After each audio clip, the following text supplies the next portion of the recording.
Merci, Monsieur le Président. Je veux d'abord dire notre reconnaissance à tous les professeurs engagés pleinement auprès de leurs élèves et des familles depuis le 16 mars dernier. Ils ont su innover, créer, s'adapter, et ce, dans un moment particulier et difficile. Cette mobilisation, elle doit nous encourager pour l'avenir, et en particulier pour la période nouvelle qui s'ouvre à partir du 11 mai. Nous devons avoir confiance dans ceux qui sont au plus près du terrain et en ont la parfaite connaissance. Je pense aux maires, aux directeurs d'école, aux chefs d'établissement, aux enseignants, au personnel dans leur ensemble et aux parents d'élèves. C'est avec eux tous, au prix de cette confiance au terrain, souple si nous le pouvons, compréhensive aux difficultés particulières, attentive aux initiatives locales que nous réussirons cette rentrée scolaire. Monsieur le ministre, comment comptez-vous manifester cette confiance faite au terrain dans les semaines qui viennent?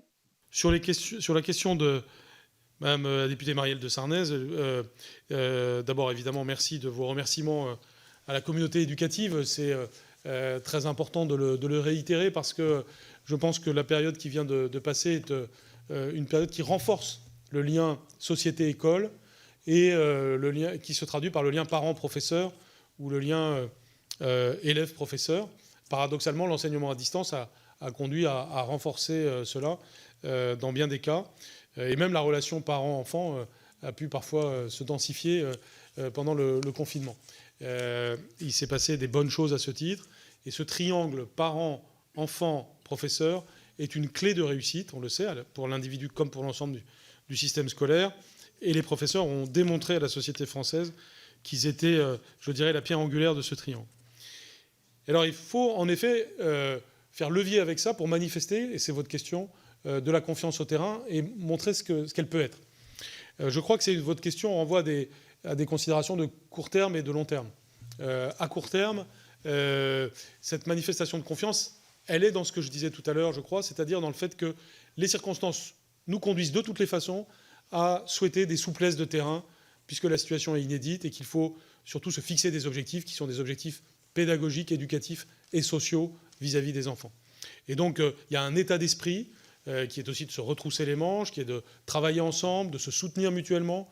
Regardez ce que j'avais à dire il y a un instant sur les maires et l'éducation nationale. On est bien entendu partenaires, on n'est rien d'autre que ça, partenaires. Même chose évidemment entre les professeurs et l'ensemble des autres acteurs. Et donc notre institution a parfois la réputation d'être verticale, ce qui n'a pas d'ailleurs que des défauts, hein, c'est ce qui garantit l'unité nationale, mais elle doit aussi être horizontale, et c'est ce qui va se voir, je crois, en mai et juin. Et puis il y a une dimension de long terme, puisqu'il faut préparer la rentrée 2020. Elle est préparée dans son format classique. Nous allons devoir l'adapter dans son format inédit, qui reste encore à préciser. Et ça se fera de manière très concertée, là aussi, en tenant compte des attentes du terrain. Mais c'est vrai, c'est l'occasion d'une forme de contrat social renouvelé du pays avec ses professeurs.